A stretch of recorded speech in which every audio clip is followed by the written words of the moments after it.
Hello, my name is Deborah Inez Ocasio. I'm not here to simply introduce myself. Instead, I come to you with a heavy heart and a pressing concern.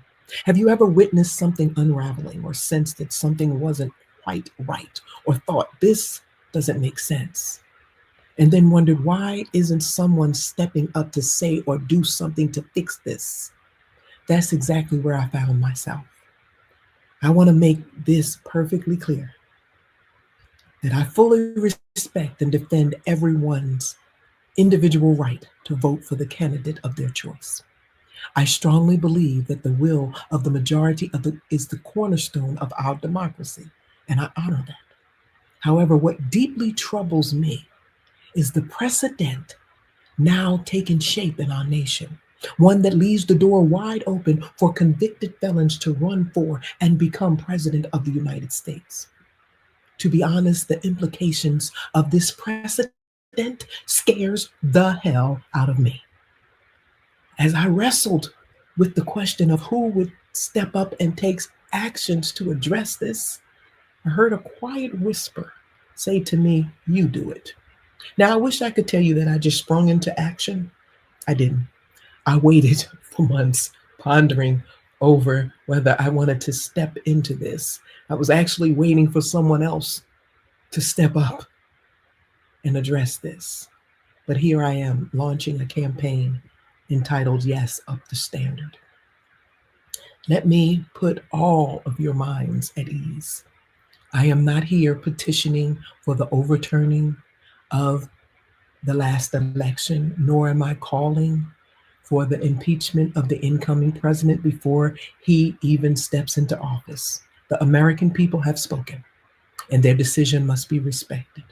Because as a nation, that is who we are, a nation built on the foundation of democracy and the will of its citizens. But also as a nation, we are planners, visionaries, and caretakers of the legacy that we leave behind. And as we look forward, we must address the precedent that has now been set. The reality of our now is that a convicted felon can sit as commander in chief in the Oval Office. This Yes Up the Standard campaign is set on acquiring signatures on a petition to amend the Constitution to increase the standards of the requirements for presidency. If we allow this precedent to go unchecked, we must carefully consider what it means for the future of America. In the Bible, there is a story about Benaiah, a man known for his courage and his wisdom. One day, while walking along a path, he encountered a lion trapped in a pit. The lion posed no immediate threat, it was confined and seamlessly harmless. Yet Benaiah grasped hold of truth. Benaiah dealt with the truth that if the lion were ever to escape, it could bring harm to him and others. So, acting with wisdom, he chose to go down into the pit and slay the lion before it could become dangerous or a detriment. This story provides a timeless lesson about how the wise must confront potential threats before they evolve into crises. Allowing certain precedents to remain unchallenged can set the stage for consequences far greater than we could ever imagine. Let's say the incoming president proves to be exceptional, the best leader this nation have ever had. We can still not permit this precedent to become an enduring feature of our nation's political framework. Today, our nation stands before its own lion in a pit, and the lion's name is precedent. The question is whether we have the wisdom and the courage to confront it before it escapes and shapes our nation's future in ways we will come to regret. As a nation, we have been more divided in recent years than we care to count. But the time has come to pull together and stand firm for what truly matters, the integrity of this country. Those who genuinely love America know that unity is not just a nice idea, it is the foundation of our strength.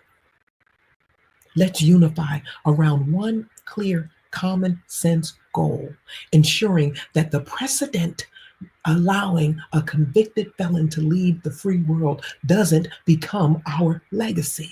I'm calling on Republicans, Democrats, and independents alike. It doesn't matter who you voted for or where your party loyalties lie. What truly matters is that moving forward, when the incoming president, when his term concludes, that we ensure that the precedent does not remain allowing convicted felons to lead our nation. We cannot leave an open door invitation for convicted felons. We cannot stand by and allow this to weave itself into the permanent fabric of America. America, let us be a people of vision, of purpose, of wisdom, planning not just for today, but for the generations to come. Together, we can respect the will of the voters while also upholding and safeguarding the principles of integrity that form the foundation of our democracy. America stands at a crossroads, and I'm calling on you to take a stand for the future of our nation. Join the Yes Up the Standard campaign and be part of a historic mission to protect the integrity of our country's leadership. Go to www.yesupthestandard.org today. Go today and sign the petition for a constitutional amendment that will elevate the qualifications for the highest office in the land. This is about accountability, honor, and trust. This is more than a campaign.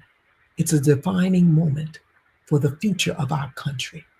Together, we can up the standard and secure a legacy of principled leadership for our children, our grandchildren, and generations to come. The time to act is now. To keep this campaign thriving and achieve our goal, we need your support by signing the petition, spreading the word, volunteering your time, and making generous donations. Together, we can make a lasting impact, and that we includes you.